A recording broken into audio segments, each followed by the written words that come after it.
흑막, 서장, 전쟁은 끝나다. 그것은 실로 엄청난 민족 사상 유례없는 참극이었다. 남북으로 38선에 의해 허리가 잘린 이 나라가 겪은 동족 상장극은 끝나고 이 땅엔 다시 포성 없는 정적이 깃든다. 이 야화는 무서운 전쟁이 끝나 소생을 기약하는 복구의 뒤안길로부터 시작된다.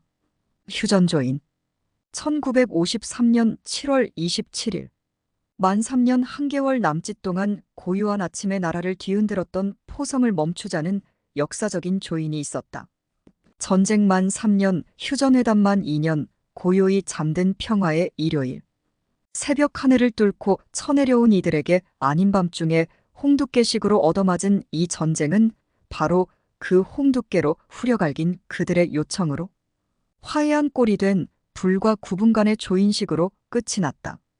조국 한반도의 원안의 선이었던 38선 전역에 걸쳐 150대의 전차의 굉음을 앞세워 일요일 새벽의 기습을 감행한 미증유의 처참한 전쟁의 악몽은 막을 내리게 된 것이다. 그러나 이 소식을 듣고 이 나라 백성은 아무도 기뻐하지 않았다. 평화도래. 어찌 기쁨의 환호성이 없었을까? 그것은 바라던 휴전이 아니었기 때문이었다. 6.25동라는 미해결의 장을 너무 많이 남기고 있었기 때문이었다. 끔찍한 파괴로 인해 허허벌판 같았던 서울과 전화를 입은 고장들은 이제 그 상처를 잊은 듯한 새 모습으로 변화했으나 이 전쟁이 남긴 깊은 상처는 아직도 살아있는 상흔으로 가시지 않고 있다. 무엇을 바랐든 이 침략을 무찌르고 저지하기 위해 치른 우리 인명의 희생만 해도 엄청났다. 그 숫자를 열거하기에도 가슴 아픈 이 전쟁을 우리는 잊을 수가 없을 것이다. 국군의 전사 14만 1011명, 전상 71만 7083명, 그리고 우리와 전열을 함께했던 유엔군은 3만 6772명의 값비싼 목숨을 이 땅에 버렸다. 북한 괴뢰군과 그를 도하 압록강을 넘어 마수를 뻗쳤던 중공군의 전사가 우리보다 훨씬 많았다. 전쟁 중 북한 괴뢰군은 29만 4391명, 그리고 중공군은 18만 4128명의 주검을 전야에 묻혔다. 그러나 그보다도 우리는 다음과 같은 피해 숫자를 열거하면서 서글퍼해야 하는 것이다.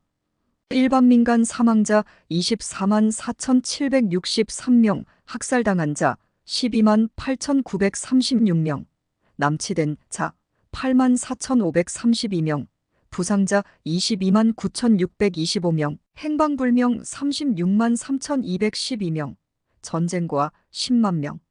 일본의 사가들은 남북한을 통틀어 민간인의 사망을 약 400만 명이라고 했으니 붉은 하늘 아래 숨막히게 살던 당시의 북한 동포들의 애절한 죽음도 많았을 것이다.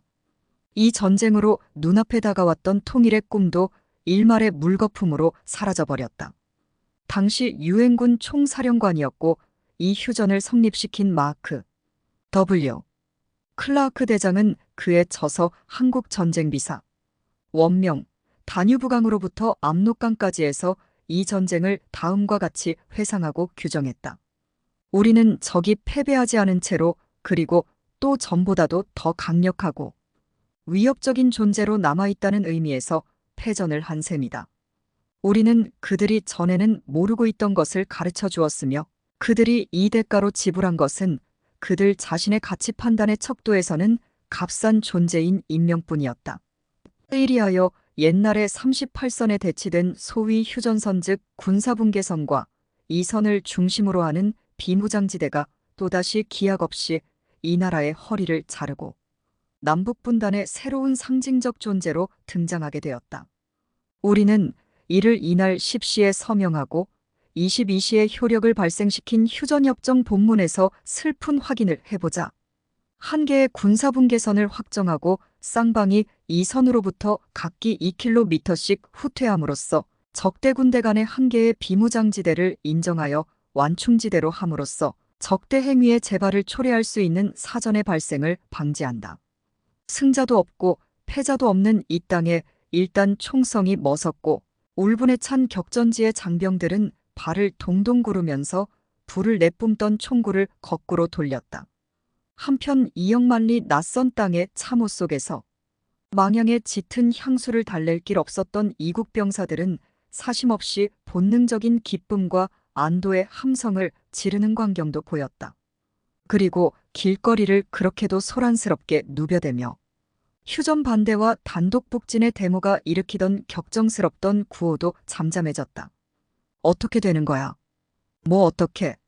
싸움은 인젠 그만이지. 피만 흘리고 말았지. 시민들은 동란의 쓰라린 회상에 젖어 구슬픈 체념에 잠기는 것이었다. 이 나라 백성들은 주택 손실 파괴 60만 호의 잿더미에서 일어나야 했고 10만의 전쟁 고아와 50만 명에 달하는 처참한 전쟁 미망인의 대열이 득실되는 사회상을 연출했다. 그러나 이 전쟁은 완전히 끝나지 않았다. 그냥 총성만 멈춘 것이다. 전쟁의 불씨를 그냥 아는 대치 상태가 그랬다.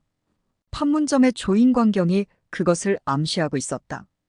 불과 9분밖에 걸리지 않았던 조인식에 앉은 양편 대표들은 칼날처럼 날카롭고 참 표정으로 각기 맡은 행동에만 기민했다. 미소도 없고 인사조차 없는 사무 절차, 그것이 조인광경이었던 것이다.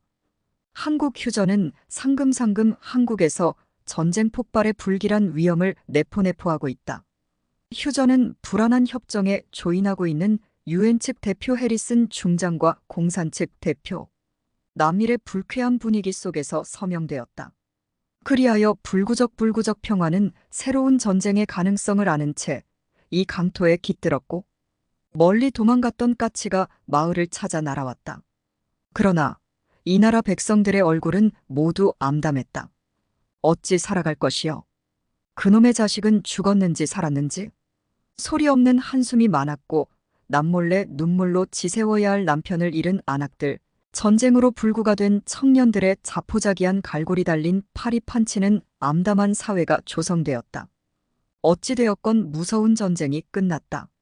그러면 이 숱한 비극의 사연을 아는 나라를 이끌고 가던 이승만, 그리고 국회, 행정부 지도자들은 무엇을 하고 있었던가?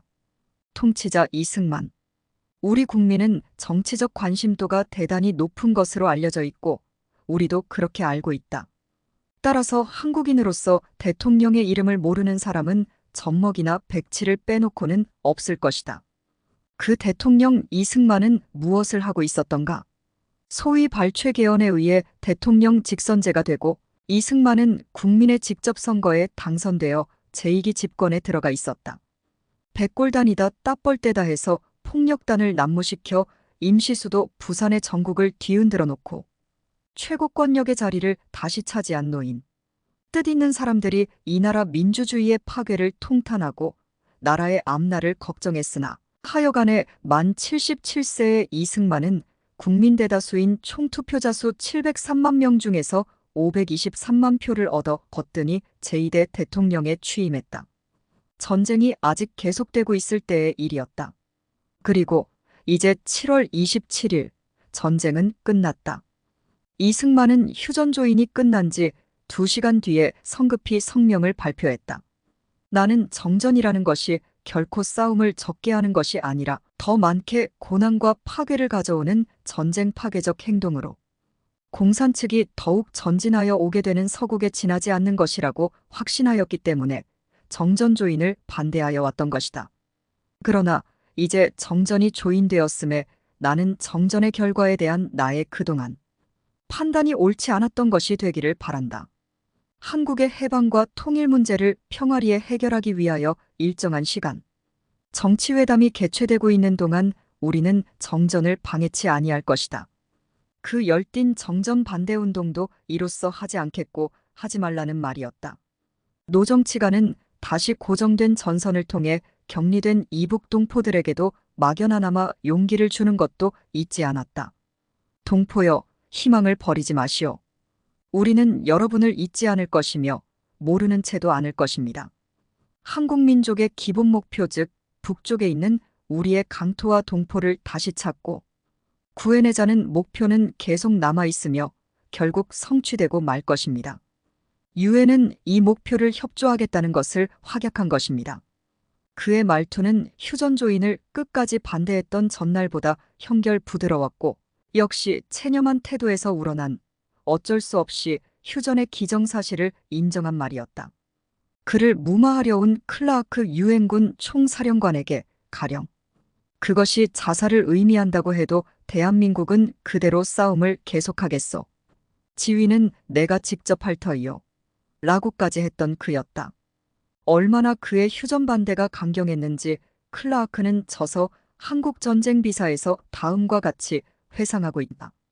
가장 큰 곤란은 이 대통령으로부터 공산 측에서 휴전에 동의할 진정한 가능성이 없었을 동안은 그의 강경한 반대는 담담하였었다. 그러나 휴전이 박두해진 것 같아지자 이 대통령은 미국 제무기로서 이 협상을 하늘 높이 폭파시켜버리겠다고 위협하였다. 아무튼 자이든 타이든 한반도 전역을 사륙의 도가니로 휘몰아 넣었던 3년간의 피비린내 나는 싸움은 끝났다. 그리하여 이 전쟁은 그 엄청난 상처를 달래는 이 나라 백성들의 애조띤 추억의 노래를 남겼다. 아, 잊으랴 어찌 우리 이날을. 조국을 원수들이 짓밟아 오던 날을. 그 원수, 도가도가를 갈고 쳐들어온 원수는 다름 아닌 우리 동족이었다. 그 이름 괴뢰군 어찌 허수아비에게 당한 난리가 이다지도 끔찍했단 말인가. 한피 한결에 아름답게 뇌이는 민족사에는 일대 5점이 찍히고 만 것이다. 전쟁은 끝났다. 만 77세의 노인의 통치 밑에서 그 전쟁의 피해를 복구하고 상처를 달래는 작업을 한반도 남쪽에서는 시작했다. 전쟁이 끝나고 정쟁의 시대로 틀어진 것이다. 제1장 개편되는 정계. 잿더미에서 소생해야 하는 조국, 그리고 살 길을 찾아야 하는 백성들. 마땅히 정계는 반성과 아울러 전설적으로 개편되어야 했다. 그러나 1인 독재자 이승만은 이 기회에 자기 세력 중심으로 여당을 개편, 즉 정계를 제거 친위 조직을 광장으로 그 흐름을 뭉치는 길로 지향점을 모색했으니 제1장 개편되는 정계. 족청계가 서리를 맞는다. 추풍낙엽처럼 권력의 주변에서 떨어져 나간다. 이승만이 휴전 직후 처음 시도한 것이 자유당 개편, 이기붕이라는 한 연약한 정치인이 제2인자로 등장한다. 한편 야당은 어떠한가? 유일한 야당 민주국민당은 허약해져 있었다. 병석의 인촌, 외유중의 해공, 그리고 폐인이 된 유석, 이승만 일당의 독주를 누가 견제하는가? 전쟁 뒤에 암담한 정가였었다. 족청, 이기붕. 각하 이기붕 씨 오셨습니다. 옛 비서요. 서울시장과 국방부 장관을 역임한 이기붕이 경무대로 이승만을 방문했다. 불러올린 것이었지만 반가웠다. 오, 왔어, 기붕이. 아, 선생님. 그의 입에서는 정답게 부르던 도남장 시절의 호칭이 자기도 모르게 튀어나왔다. 이승만은 그 소리에 정을 느꼈다. 오랫동안 격조했었군. 네. 그동안 부산에 있었다지. 네. 한참 동안 만나지 않았던 탓인지 반가운 감정에 겨워 연달아 질문을 던진다. 국회가 아직 부산에 있다지. 엉뚱한 질문에 이기붕은 적이 당황했으나 숨을 돌리고 어중간한 대답을 했다.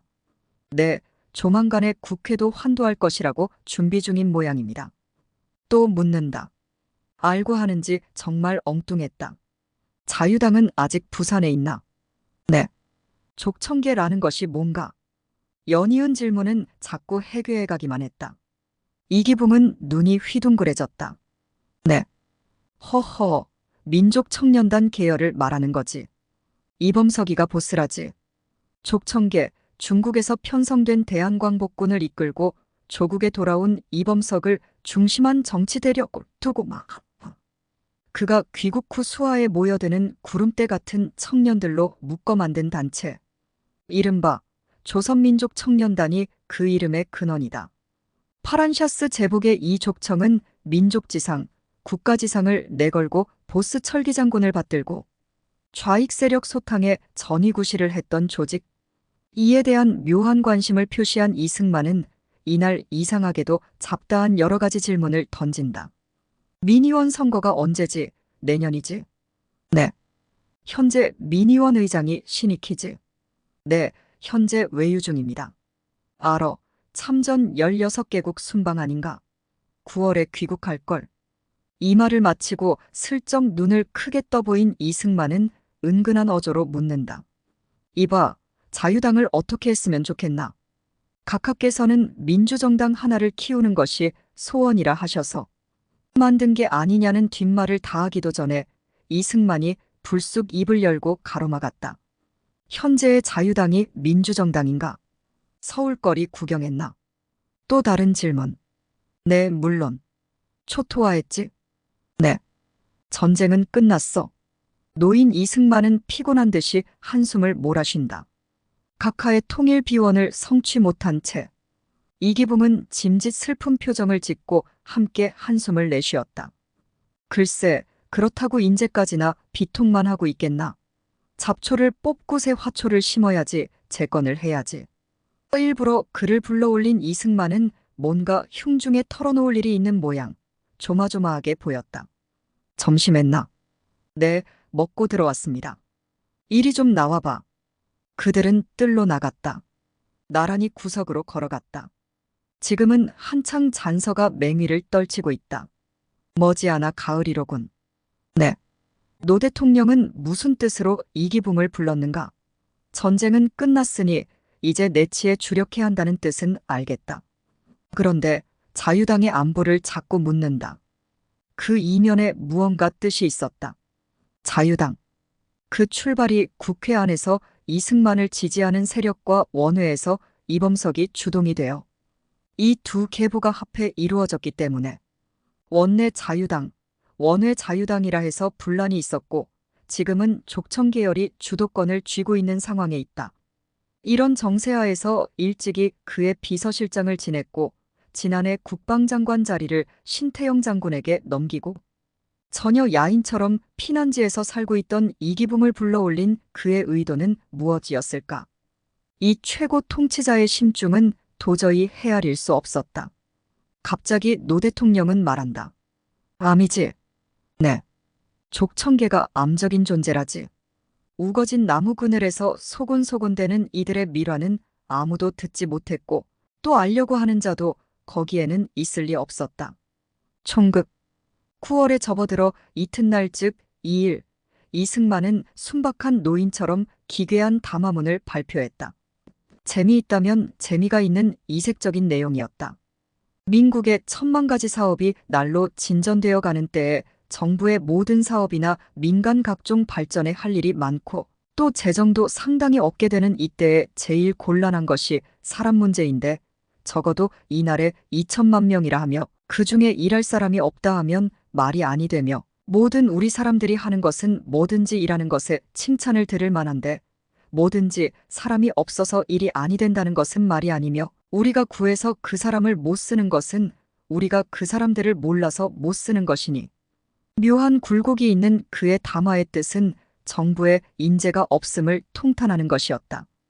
그래서 초야에 묻혀있는 인재를 천거해달라는 것. 듣는 이로 하여금 어리둥절케 하는 내용이었다. 생각다 못해서 지금 중앙청 앞에다가 상자를 놓을 터이니 누구든지 나라를 위해서 노력하는 사람들은 남녀를 막론하고 각각 자기 있는 곳이나 타지에서나 가장 그 자격과 기능이 상당한 사람들을 천거해서 여기다 넣으면 대통령은 이 상자를 친히 열어서 이것을 볼 수 있을 것인데 중앙청 앞에 상자를 놔둘 테니 인물을 추천해라. 그렇게도 많은 인재가 득실되는 그 주변에 또 부족이 있어서 이러는 것일까? 그의 담화는 편지 겉봉 쓴 요령까지 알뜰히 가르치고 끝을 맺었다.